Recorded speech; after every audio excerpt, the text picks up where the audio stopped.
Le 25 février dernier, Sportbild dévoilait un intérêt du Bayern Munich pour l'ailier brésilien Malcom. Intérêt plus ou moins confirmé ce jeudi par Jupp Heynckes dans un entretien accordé à ce même média allemand. Personnellement, je ne le connais pas assez pour vous en parler, mais je suppose qu'il est sur les tablettes de notre cellule de recrutement dirigée par Hassan Salihamidzic, à l'instar d'autres joueurs. Selon le média allemand, le Bayern pense aux Bordelais pour la succession de Ribéry ou Robben, libre en juin, et les Girondins réclameraient entre 50 et 60 millions d'euros. Notre avis, le club allemand serait un choix de carrière judicieux pour Malcom si Ribéry et Robben ne sont pas prolongés. Il a le profil pour les remplacer en tout cas. Et n'exclut pas de dépenser 100 millions pour un joueur, c'est bien connu, le Bayern Munich n'est pas du genre à casser sa tirelire sur le marché des transferts, contrairement à ses rivaux. Son achat record, celui de Corentin Tolisso l'été dernier pour 41,5 millions d'euros, plus 6 de bonus. Et demain? La question a été posée à l'un des patrons du Bayern par le magazine GQ.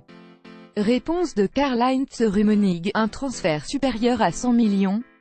Si c'est nécessaire, pendant longtemps, c'était inconcevable pour nous.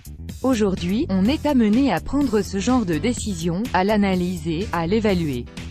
Très critique envers le PSG suite au transfert de Neymar, Rummenigge a ajouté, la vraie question à se poser c'est, est-ce que cela a un sens sportivement et est-ce que cet investissement peut être rentabilisé? Généralement, une grosse star est plus rentable qu'un joueur moyen. Notre avis, bah voilà, Rummenigge et Al-Khelaifi vont finir par devenir amis. Comme quoi, tout est possible dans la vie. Vidéo, ce détail contractuel qui rapproche Griezmann d'un cador européen. La Roma va revenir à la charge pour Mahrez au cours d'une semaine marquée par sa vraie fausse fin de carrière. Riyad Mahrez est revenu au micro de Sky Sport sur son transfert avorté à Manchester City l'hiver dernier, regrettant notamment d'avoir fait grève dans la foulée. J'avais besoin de prendre du recul pour réfléchir.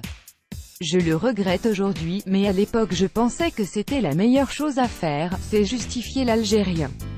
Manchester City est une belle opportunité pour tout le monde, mais ça fait maintenant partie du passé.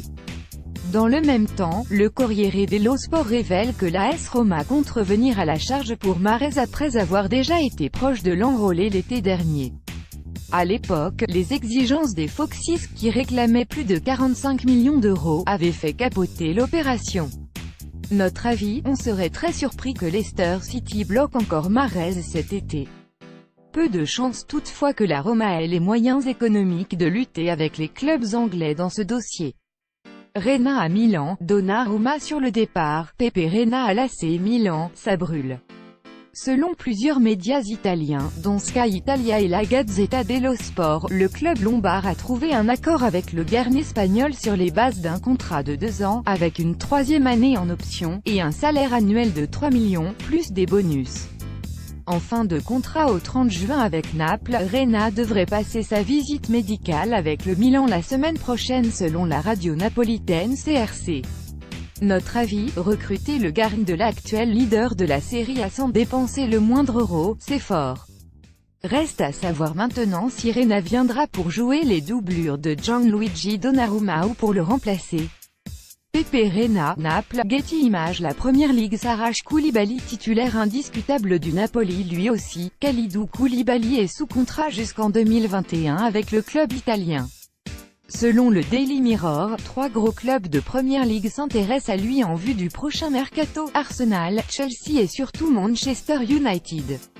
Lors de l'été 2016, Antonio Conte avait tenté de le faire venir chez les Blues, en vain. Notre avis, tôt ou tard, Koulibaly rejoindra un grand club de Première Ligue. S'il gagne le Scudetto cette année, il se dira peut-être qu'il est temps d'aller voir ailleurs.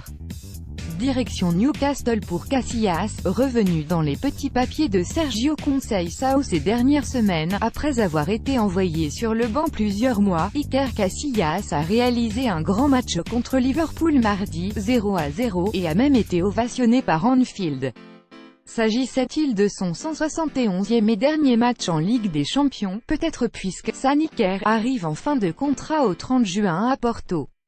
Son président Pinto da Costa a confié cette semaine qu'il aimerait le conserver, mais son nom circule aussi du côté de Newcastle où Rafa Benitez souhaiterait toujours l'enrôler, selon le Chronicle Live.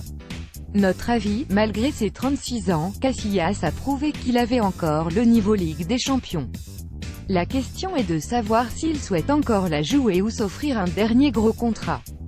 Iker Casillas, Getty Images.